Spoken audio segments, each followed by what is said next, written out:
ओम भगवते वासुदेवाय नमः। ओम विष्णवे नमः। ओम लक्ष्मी नारायण नमो नमः। आप सभी भक्तों पर भगवान विष्णु की कृपा सदा सर्वदा बना रहे। भगवान विष्णु आप सभी की मनोकामनाएं सदा पूर्ण करें। आप सब परिवारजनों की रक्षा करें। प्रिय श्रोताओं, फाल्गुन मास शुक्ल पक्ष में जो एकादशी आती है उसे हम रंग भरी एकादशी या आमलकी एकादशी के नाम से जानते हैं। तो आइए हम प्रसन्न चित्त मन से आज फाल्गुन मास की एकादशी का व्रत कथा श्रवण करते हैं। हिंदू धर्म में एकादशी व्रत का अत्यधिक महत्व है। प्रत्येक माह में 2 एकादशी तिथियां आती हैं, शुक्ल पक्ष और कृष्ण पक्ष की। फाल्गुन मास के शुक्ल पक्ष में आने वाली एकादशी को आमलकी एकादशी कहा जाता है। इसे आंवला एकादशी भी कहते हैं क्योंकि इस दिन आंवले के वृक्ष की पूजा की जाती है। इसे आंवला एकादशी भी कहते हैं, इसलिए इस दिन आंवले के वृक्ष की पूजा की जाती है। आमलकी एकादशी का व्रत रखने से व्यक्ति समस्त पापों से मुक्त होता है और मोक्ष की प्राप्ति होती है। इस एकादशी का वर्णन ब्रह्मवेद पुराण एवं पद्म पुराण में विस्तार से किया गया है। आमलकी या आंवले को भारतीय संस्कृति में अत्यंत पवित्र एवं दिव्य वृक्ष माना जाता है। इसे भगवान विष्णु का प्रिय वृक्ष माना जाता है। शास्त्रों के अनुसार आमलकी एकादशी के दिन व्रत एवं पूजा करने से भगवान विष्णु प्रसन्न होते हैं और भक्त को समस्त दुखों से मुक्ति प्रदान करते हैं। आंवला स्वास्थ्य के लिए अत्यंत लाभकारी होता है। यह आयुर्वेद में अमृत के समान माना जाता है। यह शरीर को रोगों से बचाने वाला, दीर्घायु देने वाला और आत्मशुद्धि करने वाला फल है। आमलकी एकादशी व्रत की विधि है। व्रत की पूर्व संध्या 10वीं तिथि की तैयारी करें। 10वीं तिथि की रात्रि को सात्विक भोजन ग्रहण करें, ब्रह्मचर्य का पालन करें और गलत विचारों से बचें। मन में भगवान विष्णु एवं आमलकी एकादशी का ध्यान करें। प्रातः सूर्योदय से पूर्व उठकर स्नान करें, स्वच्छ वस्त्र धारण करें और व्रत का संकल्प लें। भगवान विष्णु की मूर्ति या चित्र के समक्ष दीप प्रज्वलित करें। आंवले के वृक्ष के नीचे बैठकर पूजा करें। आंवले के वृक्ष को जल अर्पित करें और धूप दीप जलाएं। भगवान विष्णु को तुलसी, फल, फूल, पंचामृत आदि अर्पित करें। दिन भर उपवास करें और भागवत लीन में लीन रहें। शाम को आरती करें और विष्णु सहस्त्र नाम का पाठ करें। द्वादशी के दिन सूर्योदय के बाद ब्राह्मणों को भोजन कराएं, दान दक्षिणा दें और तब स्वयं भोजन ग्रहण करें। प्राचीन काल की बात है, भारतवर्ष में राजा चित्ररथ नामक एक प्रतापी राजा राज्य करते थे। उनका राज्य अत्यंत सुखी, समृद्धि एवं धर्मपरायण था। वहाँ के सभी नागरिक भगवान विष्णु की भक्ति में लीन रहते थे और वे सभी एकादशी व्रत का पालन करते थे। एक बार फाल्गुन शुक्ल एकादशी के दिन राजा चित्ररथ अपने मंत्रियों और प्रजा के साथ आमलकी वृक्ष के नीचे भगवान विष्णु की पूजा कर रहे थे। उस समय सुयोग से एक भील समुदाय का एक व्यक्ति जिसका नाम पापहारी था वहाँ आ पहुँचा। वह भील अत्यंत दुष्ट प्रवृत्ति का था और उसने अपने जीवन में अनेक पाप कर्म किए थे। परंतु जब उसने देखा कि राजा और उनकी प्रजा भगवान विष्णु की पूजा कर रहे हैं तो वह भी बिना किसी भावना के वहीं बैठ गया। पूजा समाप्त होने के बाद संध्या काल में वह भील वहीं विश्राम करने लगा। रात्रि में जब वह सोया तो उसे स्वप्न में भगवान विष्णु के दर्शन हुए। भगवान ने उस भील से कहा, तुम्हारे पूर्व जन्म के समस्त पाप नष्ट हो चुके हैं, अब तुम मोक्ष प्राप्त करोगे। सुबह जब वह उठा तो उसके हृदय में अद्भुत परिवर्तन आ चुका था। उसने उसी क्षण संकल्प लिया कि वह अपने सारे बुरे कर्म त्याग कर भगवान विष्णु की भक्ति करेगा। धीरे धीरे उसका जीवन बदल गया और अंत में वह मोक्ष को प्राप्त हुआ। इस कथा से यह स्पष्ट होता है कि आमलकी एकादशी व्रत केवल पुण्य आत्माओं के लिए ही नहीं अपितु पापियों के लिए भी मोक्षदायी हो सकता है।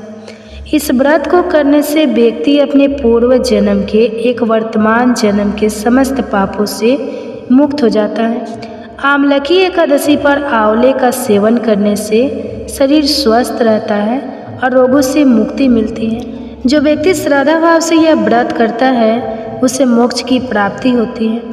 आमलकी एकादशी व्रत करने से आर्थिक संकट दूर होते हैं और धन संपत्ति की प्राप्ति होती है। इस व्रत को करने से परिवार में सुख समृद्धि बनी रहती है और गृह कलह समाप्त होता है। इस दिन आंवले के वृक्ष के नीचे बैठकर भगवान विष्णु की पूजा करें, दान पुण्य करें, जैसे कि अन्न, वस्त्र, धन आदि दान देना शुभ माना जाता है। गरीबों एवं जरूरतमंदों को भोजन कराएं, भागवत गीता, विष्णु सहस्त्र नाम और श्रीमद् भागवत का पाठ करें। दिन भर भगवत भक्ति में लीन रहें और गलत विचारों से बचें। आमलकी एकादशी का व्रत अत्यंत पुण्यदायी और मोक्ष प्रदायी माना जाता है। यह व्रत करने से व्यक्ति को सांसारिक एवं आध्यात्मिक दोनों प्रकार के लाभ प्राप्त होते हैं। भगवान विष्णु की कृपा से वह जीवन में सभी सुख संपत्तियों को प्राप्त करता है और अंत में मोक्ष को प्राप्त करता है। इसलिए जो भी भक्त श्रद्धा और भक्ति के साथ आमलकी एकादशी व्रत करता है वह निश्चित रूप से भगवान विष्णु का आशीर्वाद प्राप्त करता है और समस्त दुखों से मुक्त हो जाता है। तो प्रिय श्रोता, ये थी आमलकी एकादशी व्रत की संपूर्ण कथा। अब सुनिए इसकी पूजा विधि क्या है, इसकी शुभ मुहूर्त क्या है, इसके बारे में। तो वीडियो को अंत तक बने रहें। आज की इस वीडियो में आप जानेंगे एकादशी व्रत में जो लोग इस दिन व्रत निर्जल निराहार रहकर नहीं रह पाते हैं तो वह क्या क्या खा सकते हैं। केवल निर्जला एकादशी ही नहीं, बाकी एकादशी के व्रत में आप क्या क्या चीज़ें खा सकते हैं और किन चीज़ों का सेवन आपको नहीं करना चाहिए, यह सारी बातें आज के इस वीडियो में आपको बताई जाएंगी। इससे पहले अगर आप हमारे चैनल पर पहली बार आए हैं, इस वीडियो को पहली बार देख रहे हैं, तो आपसे अनुरोध है कि आप मेरे चैनल को अभी सब्सक्राइब करके बेल आइकन ज़रूर प्रेस कर लीजिए। या अगर वीडियो अच्छी लगे तो वीडियो को लाइक करना मत भूलिएगा, क्योंकि हमारे इस चैनल पर आपको हर एकादशी व्रत से जुड़ी हुई जानकारी चाहिए। व्रत कथा हो, तिथि, शुभ मुहूर्त या अन्य जो भी हमारे हिंदू धर्म में प्रचलित व्रत और त्यौहार है, उन सभी की जानकारी इसी प्रकार मिलती रहेगी कि इस वीडियो के लास्ट में आपको साल 2025 में एकादशी व्रत की तिथि और शुभ मुहूर्त के बारे में भी बताया जाएगा। तो पहले बात कर लेते हैं एकादशी के दिन क्या खाना चाहिए और क्या नहीं खाना चाहिए। तो देखिए, एकादशी का जो व्रत होता है वैसे तो निराहार रखना होता है, लेकिन जो लोग इस पर निर्भर नहीं रह पाते हैं तो वह स्थिर जल के साथ फलाहार भी रह सकते हैं। एकादशी का व्रत सूर्योदय से लेकर यानी कि एकादशी तिथि के सूर्योदय से लेकर द्वादशी तिथि के सूर्योदय तक चलता है, यानी कि इतने समय तक आपको अन्न का सेवन नहीं करना चाहिए। जो लोग व्रत रखते हैं उन्हें इस बात का नियम से ध्यान रखना चाहिए। एकादशी का जो लोग व्रत रखते हैं उन्हें 10वीं तिथि के दिन से ही किन चीज़ों का त्याग करना चाहिए, यह बात भी जाननी चाहिए। तो इस 10वीं तिथि के दिन आपको जो भोजन है मुर्शिद सात्विक होना चाहिए। लहसुन, प्याज, मसूर की दाल और बैगन की सब है, इन दिन भूल से भी नहीं खानी चाहिए। किसी प्रकार के मांसाहार का सेवन 10वीं तिथि को नहीं करना चाहिए। जो लोग अगले दिन एकादशी का व्रत रखना चाहते हैं, 10वीं तिथि के सूर्यास्त के बाद किसी भी प्रकार का अन्न ग्रहण नहीं किया जाता है। जो कि निर्जला एकादशी का व्रत आप रखने वाले हैं, ऐसे में 10वीं तिथि के सूर्यास्त के बाद आप अन्न का त्याग तो करेंगे ही, लेकिन रात के समय आप जल वगैरह ले सकते हैं। रात 12 बजे के बाद से जब भी आप व्रत रखते हैं तो उससे एक दिन पहले रात 12 बजे के बाद से आपको जल का भी त्याग कर देना चाहिए। जल का त्याग आपको फिर एकादशी के सूर्योदय से लेकर द्वादशी तिथि के सूर्योदय तक करना होता है। पूरे साल भर में जितनी भी एकादशी व्रत होते हैं उस अभी मैं केवल निर्जला एकादशी ही नहीं, अभी मैं फाल्गुन मास में पड़ने वाले आमलका एकादशी की बात कर रही हूँ। ऐसी एकादशी है जिस दिन अन्न के साथ शतक जल का भी त्याग किया जाता है। अक्सर लोग 10वीं तिथि के दिन नियमों का पालन करना भी जानते हैं, तो हो सकता है कुछ लोग ये सारी वर्जित वस्तुएं खा ही लेते हों, इनका सेवन भी कर लेते हैं। तो ऐसे में आपका जो एकादशी का व्रत है वह पूर्ण नहीं माना जाता है। इसलिए पूरी कोशिश करें कि आप 10वीं तिथि के नियमों का पालन भी पूर्णतः करें, क्योंकि यही कारण है कि एकादशी के व्रत को व्रतों में सबसे कठिन माना जाता है, क्योंकि इसमें पूरे 3 दिन तक आपको नियमों का पालन करना होता है।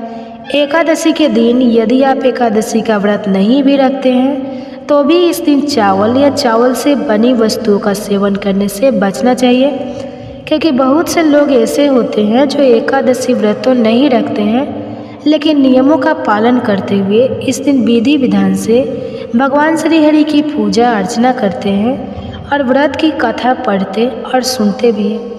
अब बात करते हैं निर्जला एकादशी के दिन। जो लोग निर्भर नहीं रह पाते हो या निर्जला ना रह पाते हो, वह लोग इस दिन किस किस चीज़ का सेवन कर सकते हैं। इस दिन व्रत करने वाले लोग कद्दू, शक्कर, खाद, जैतून, रियल दूध और जितने भी ड्राई फ्रूट्स से सूख या अदरक, काली मिर्च और चीनी, इसके साथ ही कोई भी फल अन्न ग्रहण कर सकते हैं। वैसे तो एकादशी के व्रत में नमक का सेवन नहीं करना चाहिए, फिर भी यदि आप बिना नमक के नहीं रह पाते हैं, आपको कोई प्रॉब्लम हो हेल्थ से रिलेटेड, तो आप सीधा नमक का प्रयोग फिर कर सकते हैं।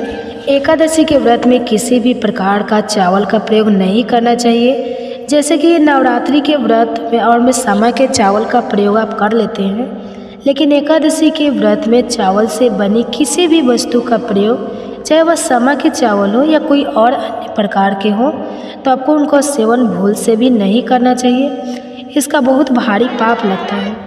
एकादशी का व्रत रखने वाले लोगों को दूसरों के घर से लाए हुए फल या दूसरों के घर पर जाकर जूस वगैरह नहीं लेना चाहिए।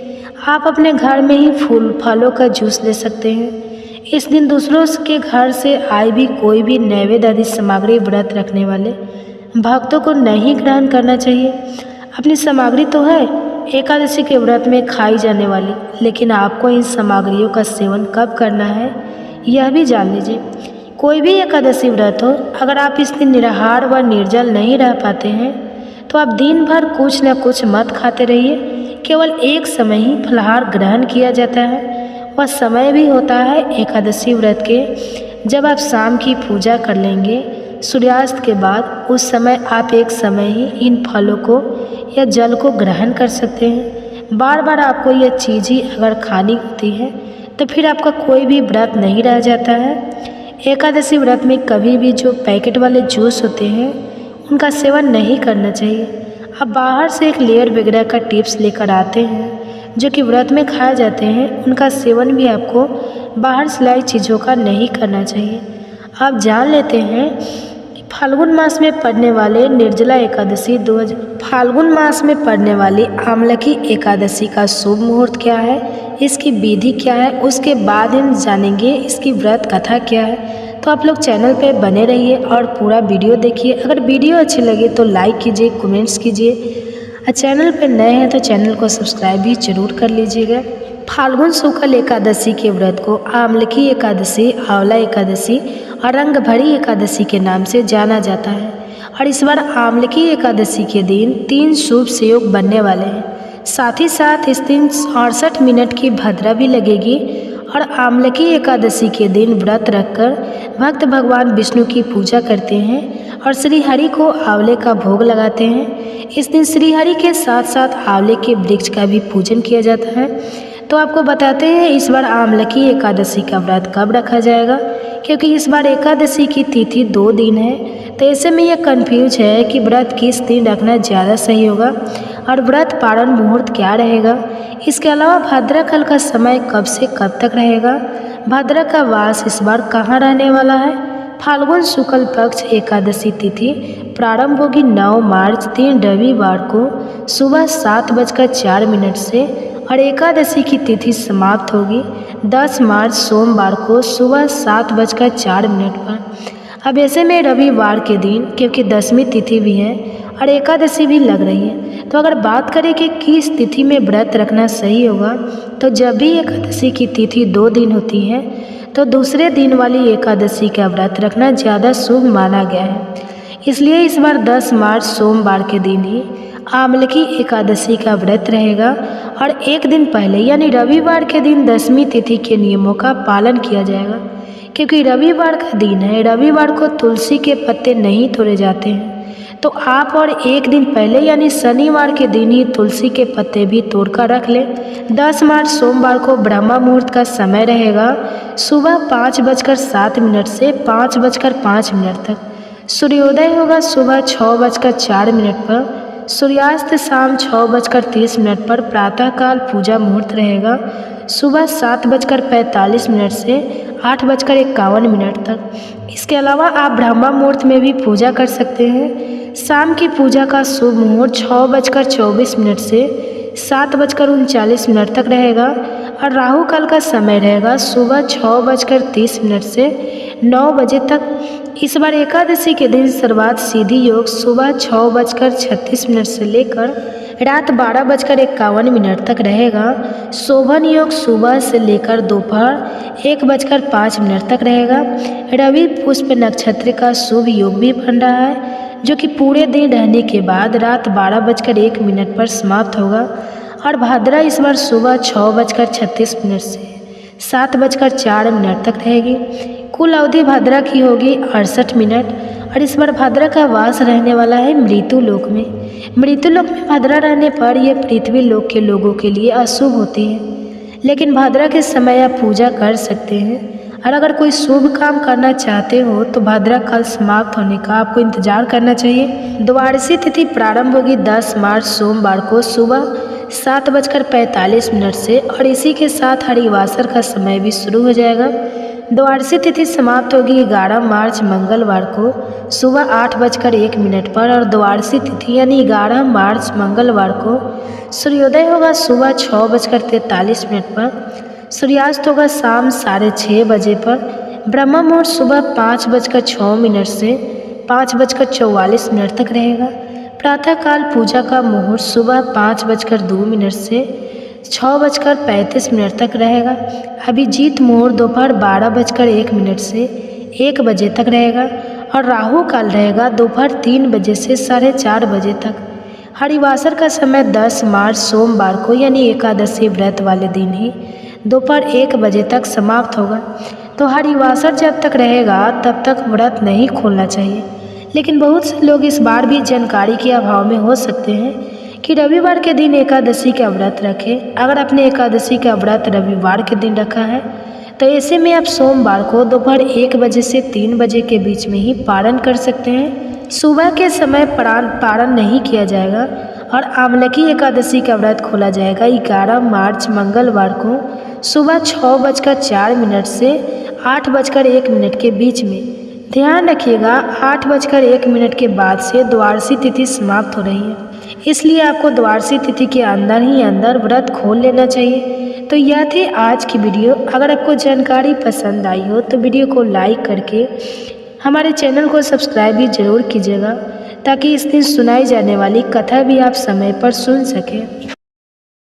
एकादशी पालन करना भक्तिमय सेवा का एक अंग है। यदि कोई एकादशी पालन का अनादर करता है तो उसके आध्यात्मिक जीवन का नाश हो जाएगा। एकादशी वाले दिन एक पवित्र वैष्णव को कृष्ण के पवित्र नामों हो जाना चाहिए। यह वचन है भगवान श्री चैतन्य महाप्रभु के, यानी स्वयं भगवान श्री कृष्ण, जिन्होंने श्रीमती राधा रानी का भाव अंगीकार करके आज से लगभग 550 वर्ष पूर्व इस पृथ्वी पर अवतार धारण किया था। लेकिन ऐसा क्या विशेष है इस आने वाली एकादशी में, चलिए देखते हैं। हरे कृष्णा। वायु पुराण में कहा गया है, एकादशी व्रतम यह सतु भक्ति मानु कृते नरः सर्व पाप वनि मूर्तो स विष्णु यति मंदिर। अर्थात वह व्यक्ति जो भक्तिमय भाव से एकादशी व्रत का पालन करता है समस्त कठिनाइयों और पापों से मुक्त हो जाता है और शुद्ध होने पर भगवान विष्णु का धाम प्राप्त करता है।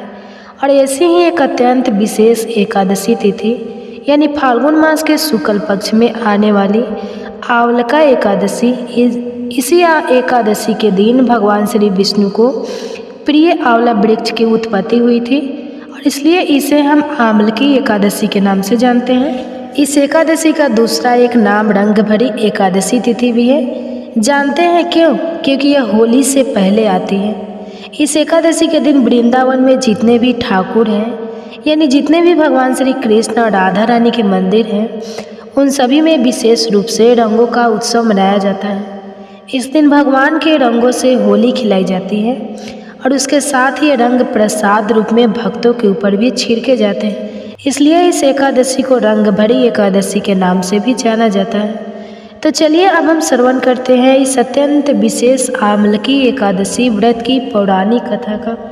और उसके लिए अब हम सीधे चलते हैं ब्रह्मांड पुराण के उन पन्नों में जहाँ युधिष्ठिर महाराज और भगवान श्री कृष्ण के बीच हुई संवाद का वर्णन किया गया है।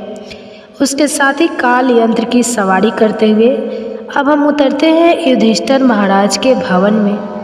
युधिष्ठिर महाराज ने भगवान श्री कृष्ण से पूछा, हे श्री कृष्ण, फाल्गुन मास के शुक्ल पक्ष में कौन सी एकादशी आती है, उसका नाम क्या है और यह व्रत किस प्रकार करना चाहिए।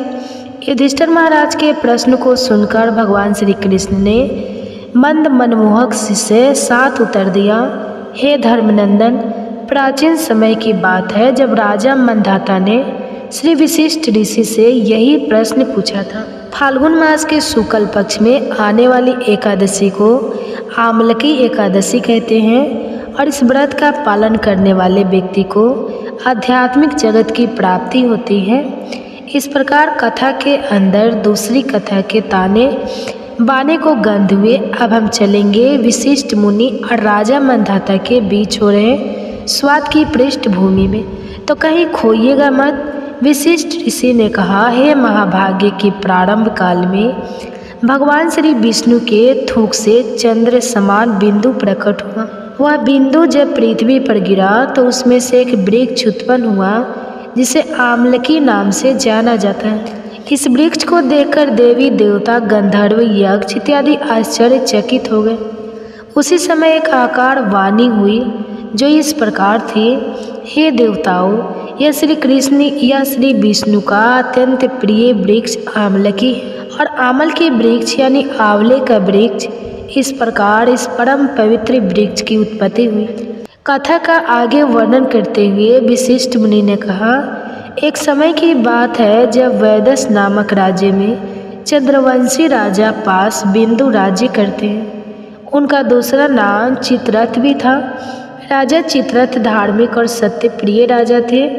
उनके अंदर 10,000 हाथियों का बल था। व्यापार धन संपदा से युक्त थे और वैदिक ज्ञान की भी सभी शाखाओं में निपुण थे। इन सभी ऐश्वर्य से युक्त होने पर भी राजा चित्ररथ अत्यंत विनम्र और धर्मपरायण थे। उनके राज्य में किसी भी प्रकार की व्याधि या असंतुष्ट नहीं थे। राजा और प्रजा दोनों ही वैदिक जीवन का पालन करने वाले और हर प्रकार से सुखी थे। राजा स्वयं भगवान शिव की विशेष सेवा पूजा करते थे और मास की दोनों एकादशी का निष्ठापूर्वक पालन करते थे। एक दिन फाल्गुन मास के शुक्ल पक्ष में आमलकी एकादशी का परम पवित्र दिन आया। एकादशी के एक दिन पूर्व राजा ने समग्र राज्य में आमलकी एकादशी व्रत के महत्व को बताते हुए घोषणा की कि सभी नागरिक निष्ठापूर्वक नियम अनुसार इस पवित्र एकादशी का पालन करेंगे। अब दूसरे दिन प्रातः स्नान करके राजा अपने के साथ भगवान श्री विष्णु के मंदिर में गए। वहाँ उन्होंने आमलकी या आंवले के वृक्ष का पूजन किया। राजा द्वारा इस वृक्ष को जल, उत्तम छत्र, स्वर्ण, हीरे मोती, सुगंधित धूप अगरबत्ती अर्पित किए गए और प्रार्थना की गई। उस दिन संपूर्ण रात्रि के दौरान राजा ने अपनी प्रजा के साथ उसी स्थान पर रहकर आमलकी वृक्ष की पूजा आराधना की और भगवान श्री हरि की लीलाओं का श्रवण तथा कीर्तन किया। उस समय पशुओं की हत्या करके अपने परिवार का पालन पोषण करने वाला एक अत्यंत क्रूर और पापी शिकारी उस स्थान पर आ पहुंचा। पशुओं का पीछा करते हुए थकान से ग्रस्त उस शिकारी ने उसी स्थान पर थोड़ा विश्राम करने का निर्णय किया। जैसे ही वह उस पेड़ के नीचे गया तो उसने देखा कि राजा अपनी प्रजा के साथ आमलकी वृक्ष की पूजा कर रहे हैं। यह देखकर उसे बड़ा आश्चर्य हुआ। इस अचरज को देखते हुए वह शिकारी उसी पेड़ के पीछे छुपकर पूरी रात्रि वहीं पर बैठा रहा और राजा द्वारा की जाने वाली पूजा को देखता रहा और भगवान श्री कृष्ण की कथा का श्रवण करता रहा। दूसरे दिन प्रातः राजा ने एकादशी व्रत का पालन किया और अपनी प्रजा के साथ वापस अपने नगर में चले गए। अब इस ओर यह शिकारी भी अपने घर वापस चला गया। कुछ समय बाद शिकारी की मृत्यु हो गई। लेकिन यहाँ आश्चर्य की बात यह है कि इतने पशुओं की हत्या करने के बाद भी शिकारी को नरक में ले जाने के बजाय उसे एक ऊंच कोटि प्राप्त हुई। अपने दूसरे जन्म में यह शिकारी जयंती नामक नगरी के राजा विदुर का पुत्र वसु था। बना यह उपलब्धि शिकारी को केवल इसलिए मिली क्योंकि उसने अनजाने में ही आमलका एकादशी के दिन रात्रि को जागरण किया था और हरि कथा का श्रवण किया था। अब इस जन्म में राजा वसुतम तेजस्वी, चंद्र की भांति सौम्य और भगवान श्री विष्णु के परम भक्त बने थे। वे अपने राज्यों के मामलों में अत्यंत निपुण थे और अपनी प्रजा को भी अपने संतान की तरह प्रेम करते थे। अब एक बार क्या हुआ कि किसी दिन राजा का रथ वन में भटक गया। आसपास पूरा जंगल था, बाहर निकलने का रास्ता मिल नहीं रहा था और इसलिए थक हार के राजा एक वृक्ष के नीचे विश्राम करने के लिए आ गए। वहाँ अपने हाथों को तकिया बनाकर वे सो गए। अब जैसे ही उनको नींद आ गई, उसी क्षण वहाँ कुछ आदिवासी आए और वे आपस में चर्चा करने लगे कि यह राजा तो हमारा शत्रु है और अभी हमारे ही विस्तार में आया हुआ है, चलो इसे मार डालते हैं। यह निश्चय करके सभी आदिवासी अपने अपने शस्त्र लेकर राजा पर प्रहार करने लगे, लेकिन सभी के आश्चर्य के बीच एक भी शस्त्र राजा को स्पर्श भी नहीं कर पाया और यह देखकर सभी लोग अत्यंत आश्चर्यचकित हो गए। अब वे दूसरी योजना सोचने लगे और उसी क्षण उस राजा के शरीर से एक दैव्ययान स्त्री प्रकट हुई। वह स्त्री अत्यंत सुंदर थी, लेकिन क्रोधित होने के कारण उसके नेत्र लाल हो गए थे और वह साक्षात मृत्यु के समान दिख रही थी। उसने अपने कांतिमान चक्र से सभी आदिवासियों को नाश कर दिया और उसी क्षण राजा वसुदा अपनी निद्रा से उठ गए। जब उन्होंने अपने शत्रुओं को इस प्रकार वहाँ मृत अवस्था में देखा तो उन्हें अत्यंत आश्चर्य हुआ और उन्होंने पूछा कि आखिर किसने उनकी इस प्रकार सहायता की। तो उस समय एक आकाशवाणी हुई जिसने यह कहा, निसंदेह तुम्हारी रक्षा उन्होंने की है जो उन सब की रक्षा करते हैं जो निष्काम भाव से उनकी शरण ग्रहण करता है। आकाशवाणी के यह शब्द सुनकर राजा समझ गए कि परम कृपालु भगवान श्री केशव की कृपा उन पर हुई है और वे भगवान के प्रेम में आप्लावित हो उठे। वे वापस अपने नगर में गए और अनेक वर्षों तक सुखपूर्वक राज्य किया और भगवान श्री हरि की भक्ति की। इस प्रकार कथा का समापन करते हुए विशिष्ट मुनि ने कहा, हे राजा मंधाता, जो भी इस पवित्र आमलकी एकादशी व्रत का पालन करता है वह अवश्य ही परम भगवान श्री हरि के धाम को प्राप्त करता है। तो ऐसे अत्यंत महत्वपूर्ण एकादशी व्रत का प्रत्येक व्यक्ति को पालन करना चाहिए। इस दिन अधिक से अधिक समय हरे कृष्णा महामंत्र का जाप करने में व्यतीत करना चाहिए, यानी हरे कृष्णा कृष्णा कृष्ण हरे हरे, हरे राम राम राम हरे हरे। इस महामंत्र की कम से कम 4 या 16 या 25 माला का जाप करना चाहिए। इस दिन प्रमाणभूत वक्ता से अधिक भगवान श्री हरि की कथा का श्रवण करना चाहिए, भागवत गीता या फिर श्रीमद् भागवत पढ़ना चाहिए और इस दिन विशेषकर किसी भी प्रकार के व्यर्थ कार्यों और बातों में समय गंवाना नहीं चाहिए। विशेषकर TV, mobile, serial, social media, इन सब में ना तो किसी से लड़ाई झगड़ा करना चाहिए और ना ही किसी की निंदा करनी चाहिए, ना तो ज़रूरत से ज़्यादा सोना चाहिए और ना ही किसी भी प्रकार का इंद्रिय भोग करना चाहिए। अपने मन को भगवान श्री कृष्ण के सुंदर स्वरूप पर सदैव केंद्रित करके रखना चाहिए और अपनी जीवा से सदैव उनका नाम जप करना चाहिए। इस दिन उपवास का पालन करना चाहिए, किसी भी प्रकार का अनाज नहीं लेना चाहिए और इस प्रकार आप एकादशी के दिन अपनी चेतना को शुद्ध और सात्विक बनाकर रख सकते हैं और एकादशी का पालन कर सकते हैं। इस बार की एकादशी विशेष है क्योंकि बस कुछ ही दिनों में होली भी आने वाली है। तो क्यों ना इस होली पर जगत के स्वामी स्वयं जगन्नाथ जी को अपने घर पर बुलाया जाए।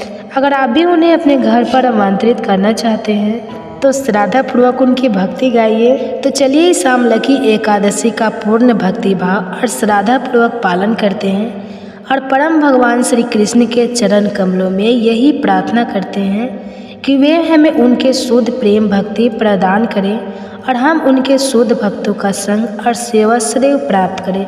हरे कृष्णा।